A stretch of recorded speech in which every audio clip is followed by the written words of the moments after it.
한두 주간 또 평안하게 잘 지내셨습니까?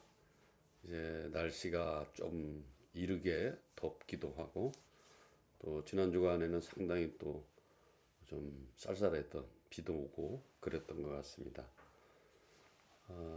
어쨌든 뭐 우리 환경은 여러모로 정치, 경제, 사회, 문화 면에서 급변하게 변하고 있습니다. 그렇지만은 우리 그리스도인은 항상 기준이 있고 또 원칙, 말씀이라는 기준과 원칙, 그리고 따라야 될 대상, 우리 주 그리스도 예수께서 우리의 모본이 되시기 때문에 그걸 보고 우리가 살아나간다면 우리는 충분히 모든 어려움들을 극복하고 더 나은 세계로 나가리라고 믿습니다. 오늘 저는 우리 한국의 그리스도인들이 매우 혼동해하고 있는 성전과 예배당에 대해서 묵상을 준비를 해봤습니다. 어떤 사람들은 신앙생활할 때 아직도 성전이 있는 것처럼 그렇게 얘기를 하고 또 참예배가 뭔지에 대해서도 그렇게 이해를 잘 하지 못하고 있는 그런 느낌이 들어서 오늘 이 시간을 빌어서 성전과 예배당에 대해서 우리가 한번 살펴볼 필요가 있다. 그래서 그 주제에 관해서 묵상을 함께 나누려고 준비했습니다. 오늘 우리가 이 주제와 관련된 성경 말씀은 요한복음 2장 17절에서 19절 말씀까지가 되겠습니다. 신약 성경 144면에 있습니다. 요한복음 2장 17절에서 19절까지의 말씀입니다. 자이신 줄 알고 제가 봉독하겠습니다. 17절입니다. 제자들이 성경 말씀에 주의 전을 사모하는 열심히 나를 삼키리라 한 것을 기억하더라. 이에 유대인들이 대답하여 예수께 말하기를 네가 이런 일을 행하니 무슨 표적을 우리에게 보이겠느냐. 예수께서 대답하여 이르시되 너희가 이 성전을 헐라 내가 사흘 동안에 일으키리라. 아멘. 우리 그리스도인들에게 성전과 예배당, 예배당과 성전은 매우 중요한 의미를 갖습니다. 성전이라 하면 이스라엘 백성들이 꽤 오랫동안 하나님 앞에 제사를 드렸던 장소이고요. 예배당이라 하면 또 지금 현재 우리가 하나님께 예배드리는 그런 장소가 되기도 합니다. 그러나 이제 성전과 같은, 그러니까 성전과 같은 예배당과 같은 성전과 같은 예배당은 의미 없다, 존재하지 않는다, 이렇게 감히 단언해서 말씀드릴 수가 있습니다. 오늘 우리가 읽은 본문 말씀에 성전 정화 사건이라는 것이 기록되어 있습니다. 성전 정화 사건이라는 것은 예배당 안에서, 성전 안에서 제사를 위한 용품들, 재물들, 또 환전하는 돈들, 이런 것들을 놓고 장사판을 벌렸기 때문에 예수께서 채찍을 까지시고 이걸 다 흩어서 이제 없애버림으로써, 내쫓아버림으로써 성전을 정화했다. 이건 뭘 말하느냐? 성전을 거부하셨다. 이렇게 보면은 틀림이 없을 것 같습니다. 그래서 이 성전 정화 사건은 더 이상 성전이라는 의미가 필요 없다는 것을 우리에게 말해주는 그런 사건이다, 이렇게 볼 수 있습니다. 사실 구약시대 때는 우리 하나님 여호와께서 성전에 대해서 말씀하셨고 본인 자신이 그렇게 성전에 거하겠다, 그런 말씀도 하셨습니다. 그런데 구약 성전은 이런 하나님의 의도와는 정반대로 유대 종교 지도자들이 성전을 완전히 부패 나락으로 떨어뜨려 놨습니다. 당연히 하나님만을 섬기면서 거룩하게 존재해야 될 그것들이 거룩함을 핑계 삼아서 유대 종교 지도자들의 탐욕을 채우는 그런 수단이 되고 말았다는 것입니다. 그것이 계속 이어져서 심지어 대제사장들이 임명되는 그런 것들이 임명이 아니라 로마 당국에서, 신약 시대에는 로마 당국에서 입찰을 받다 이거예요. 입찰을 보고 낙찰을 받다 이 말이에요. 돈을 많이 써내는 사람이 그 해에 그 기수의 대제사장에 임명이 됐다는 거예요. 그러한 악습들이 계속해서 구약시대 때부터 예수님 죽은 다음에도 그러한 악습들이 이어지고 있었다는 것입니다. 그러니까 유대 종교 지도자들, 대제사장들, 제사장들, 서기관들, 바리새인들 이런 사람들이 성전을 완전히 망가뜨려 놨다. 강도의 구려를, 예수님 표현에 의하자면 강도의 구려를 만들어놨다. 그런 얘기죠. 그러니까 우리 주님께서 뭐라는 거예요? 너희들이 그렇게 할 바에야 순종이 제사보다 낫다. 아니, 본질이 원래 그래요. 제사나 예배나 삶이 거기에 뒷받침이 되지 않으면은 그것은 하나님을 만홀히 여기는 불경스러운 행위에 지나지 않기 때문에 그렇습니다. 유대 종교 지도자들이 거룩함을 빙자해서 자기의 탐욕을 채우는 그런 수단으로 제사를 삼았다는 거예요. 모든 종교 제도를 그렇게 변질시켜 갔다는 것입니다. 물론 우리가 지금도 신령과 진리로 예배드리면은 우리가 예배드리는 그 장소가 참된 성전이 될 수 있다고 그렇게 우리가 생각해 볼 수는 있습니다. 그러나 그것은 제가 볼 때는 불가능한 거예요. 여러분과 제가 시시때때로 죄를 먹고 마시고 죄 속에 빠져 사는데 우리가 어떻게 온전한 성전을 이루어서 하나님 앞에 우리의 그런 예배가 제대로 된 예배가 드리겠느냐 이 말이에요. 설사 몇 사람이 그렇게 한다 하더라도 그 자체가 전부 다 온전한 예배를 드리고 온전한 제사를 드리는 참 예배와 참 제사가 되기 어렵고 그렇기 때문에 그것이 참 예배당 되기도 힘들고 참 성전이 되기 힘들다는 것을 우리는 분명히 인정해야 된다는 것입니다. 우리가 다 불완전한 인간들이잖아요. 이래도 죄를 짓고 저래도 죄를 짓는데 뻔뻔스러운 것은 죄를 짓고도 회개하지도 않고 죄가 죄인 줄도 모르고 서슴없이 죄를 또 합리화하고 정당화하는 그런 우리 모습을 봤을 때 우리가 과연 하나님 앞에 예배를 잘 드려서 우리가 모이는 장소를 정말로 옛날 구약시대 때에 우리 하나님께서 솔로몬에게 지으시라고 했던 그런 솔로몬 성전과 같은 제대로 된 성전을 우리가 이러면 살 수 있느냐? 그건 불가능한 얘기다 이 말이죠. 그러나 그럼에도 불구하고 여러분과 저는 신령과 진리로 예배드리는 책임, 의무 그런 모습이 우리에게 필요해야 된다. 예배라는 게 다른 게 아닙니다. 예배라는 것이 의식의 예배가 됐든 삶의 예배가 됐든 예수를 주와 그리스도로 고백하라는 말입니다. 그런 삶을 살고 그런 예배를 드릴 때 우리는 진짜 온전한 의식의 예배와 한 주간의 삶의 예배를 하나님 앞에 제대로 드리면서 살 수가 있다라는 것입니다. 그러니까 우리가 드리는 참 예배는 삶이 바탕이 돼야 돼요. 한 주간의 삶이 바탕이 되지 않는 예배는 아무 의미가 없다는 것입니다. 그러니까 우리가 예배를 주일날 와서 예배드리는 내 삶을 돌아봐야 돼. 아니 목요일, 토요일쯤 돌아다 봐야 돼요. 예배 드리기 전에 돌아보고 내가 내일 가서 하나님 앞에 회개해야 될 것이 뭔가 하는 것. 특별히 내 마음에 거지는 거 있으면은 형제끼리 하나님께 나갈 때는 형제끼리 싸우다가 이렇게 관계가 안 좋은 것도 서로 사화한 다음에 예배를 드리라 그랬는데 하물며 우리가 하나님께 나가는 것이겠습니까? 더 말할 필요가 없다 이것이죠. 그런데 오늘날 이 예배나 과거의 대제사장들과 제사장들은 아주 잘못된 그런 관행을 가지고 있었어요. 처음부터 그런 건 아니었을 거예요. 그러나 인간의 탐욕과 인간의 어떤 타락한 본성이 가미가 되면서 성전 예배를, 성전 제사를 타락시켰던 것이죠. 타락시켰다 이 말이에요. 그 마찬가지입니다. 지금도 예배를 주도하는 것은 교육자, 목사들이에요. 그 사람들이 어떤 생각을 가지고 예배를 인도하느냐가 아주 중요한 것입니다.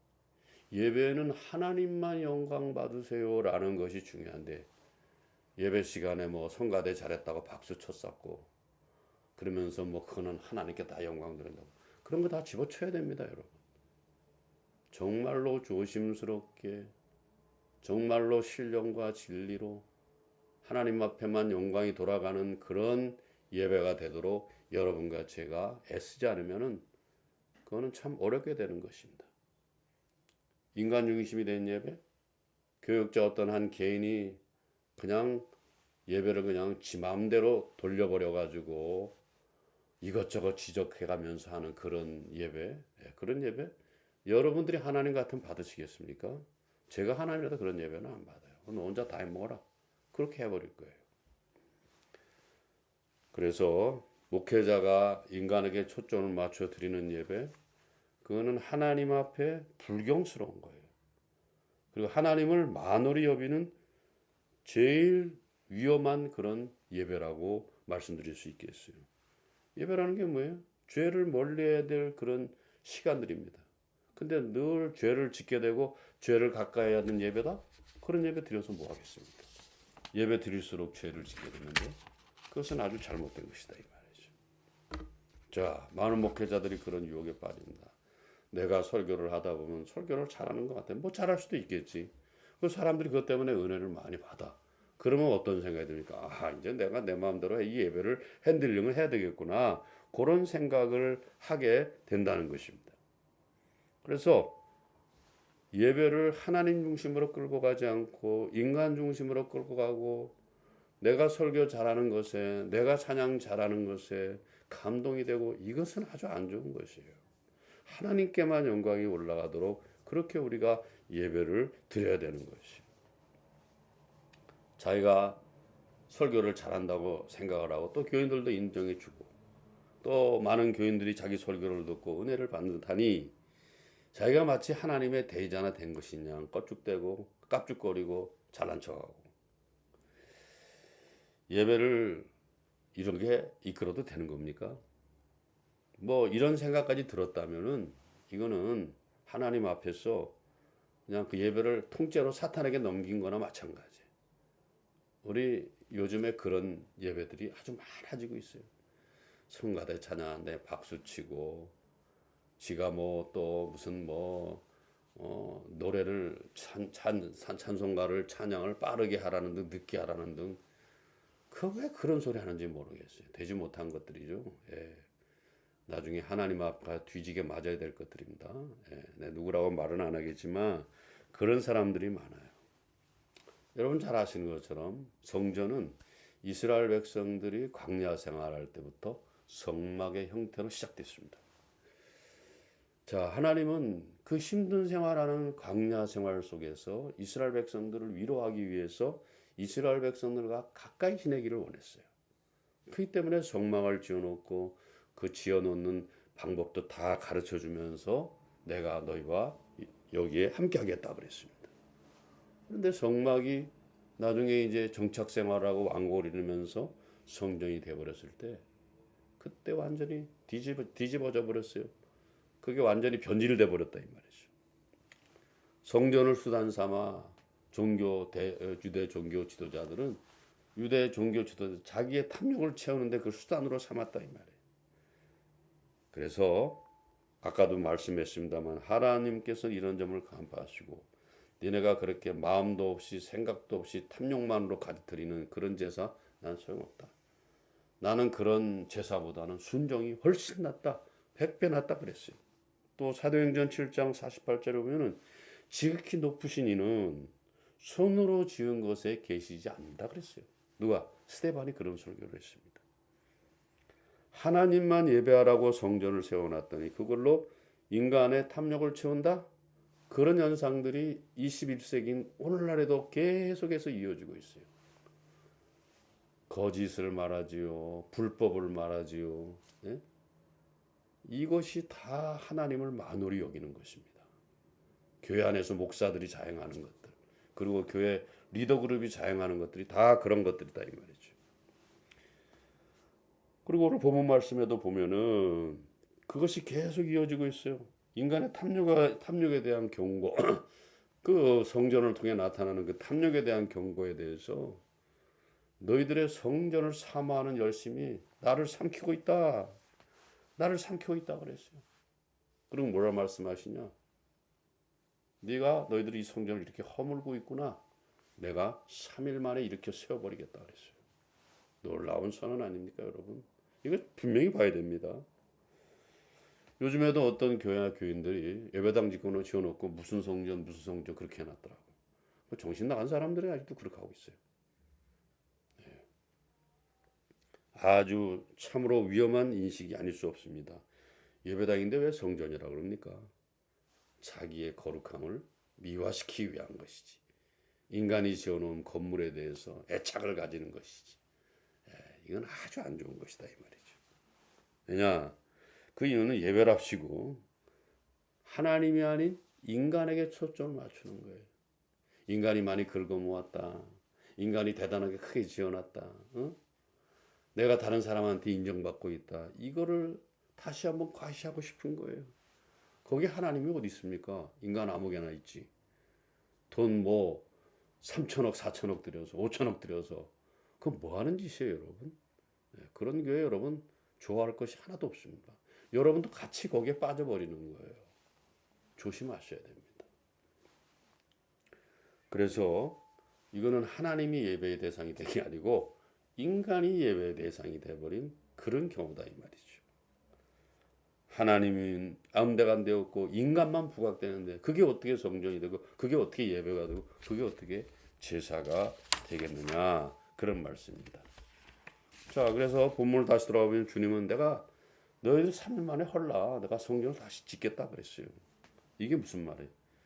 이 주님이 말씀하시는 성전이라는 것은 하나님의 나라를 통해서 이 땅에 세워지는 교회인데 그 교회는 인비저블한 교회, 보이지 않는 교회예요.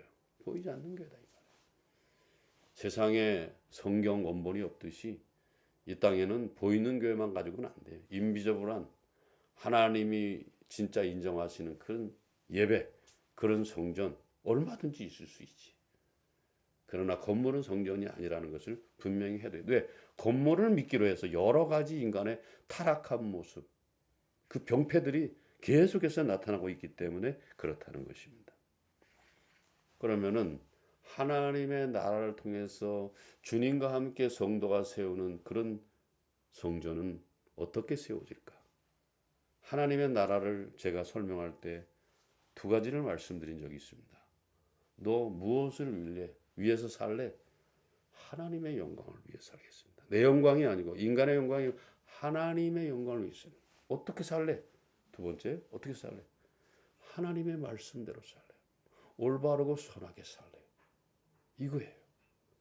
이렇게 모인 사람들이 함께해서 예배드리고 하나님께만 영광을 드리고 말씀대로 순종하는 그런 사람들이 모여서 한 주간의 삶을 살고 의식 예배에 나와서 예배를 때 이것이야말로 보이진 않지만은 하나님의 나라를 통해서 이루어지는 하나님의 성전이 점점 더 성숙되어 가고 있다 하는 것을 우리는 알 수가 있다는 것입니다. 죄를 먹고 마시는 우리는 참 하나님의 성전을 이루어서 제사를 드리거나 제사는 아닙니다만은 예배를 드리기는 그건 불가능한 얘기예요. 우리가 다 이렇게 힘을 모아야 되네. 예수 그리스도를 주로 삼고 예수 그리스도를 나의 삶의 주와 그리스도로 고백하면서 구원자로 살면서 이렇게 우리가 살아낸 그 삶이 바탕이 되어서 드리는 예배, 이게 진짜 예배다. 이게 진짜 제사다. 그 보이지 않는 그 성전이 이제 점점 지어져 가는 것이다 이 말이죠. 그래서 주님은 이렇게 했어요. 너희가 나를 따르려거든 너 자신을 부인하고 너의 십자가를 지고 나를 쫓으라 그랬습니다. 나를 부인해야 돼.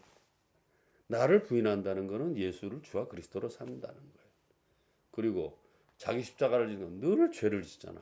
내가 죄에 덩어리가 될 수밖에 죄의 가능성을 항상 갖고 있다는 것을 알면서 조심조심 죄는 씻어내고 의에 대해서는 살아나는 부활적인 삶을 통해서 살아갈 때 우리가 진정한 예배, 진정한 하나님의 나라를 통해서 드리는 예배가 완성되어서 그것이 보이지 않는 성전으로 우리 눈엔 잘 보이지 않지만 점점점 세워지면서 우리는 하나님 앞에 온전한 예배를 여러분과 제가 드릴 수가 있다는 것이죠.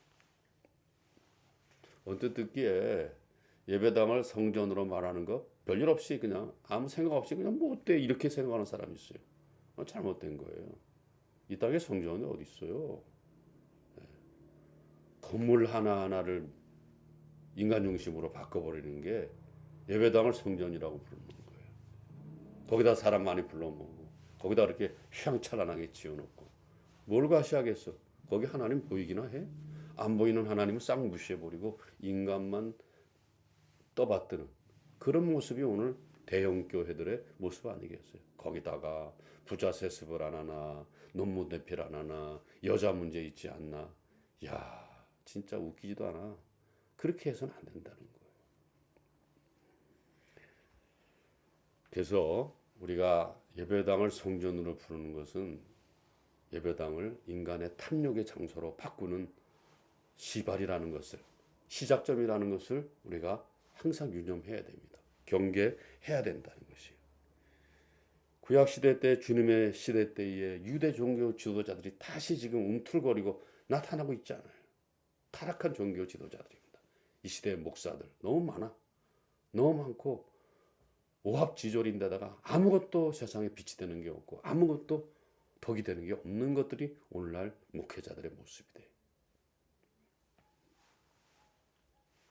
그래서 이게 잘못돼가지고 한국 교회와 교인들은 기독교라든가 신학의 핵심 진리 그냥 두루뭉술하게 넘어가.